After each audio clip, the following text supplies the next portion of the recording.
প্রতি বছরের মতো এবারও জাতীয় সংসদে অর্থমন্ত্রীর বাজেট উপস্থাপনের পরদিন বেসরকারি গবেষণা সংস্থা সিপিডি আয়োজন করে বাজেট বিশ্লেষণ অনুষ্ঠানের।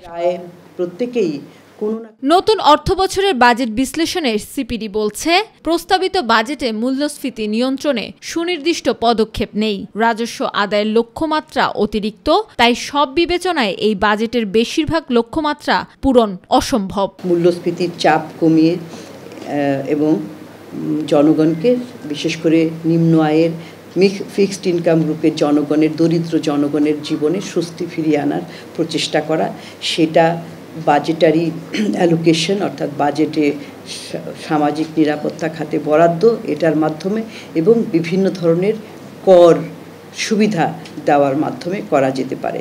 সেখানে কিছু কিছু পদক্ষেপ নেওয়া হয়েছে, কিন্তু এটা পর্যাপ্ত নয়।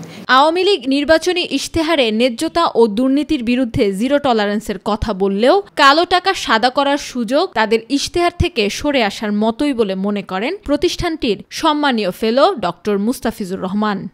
আওয়ামী লীগের যে নির্বাচনী ইশতেহার, আমার যদি ভুল না হয় অধ্যায় ৩, সেখানে স্পষ্টভাবে বলা আছে দুর্বৃত্তায়ন, তারপরে এই যারা নাকি বিভিন্নভাবে কর খেলাপি, ঋণ খেলাপি ইত্যাদির বিরুদ্ধে শূন্য সহিষ্ণুতার কথা সেখানে উল্লেখ আছে।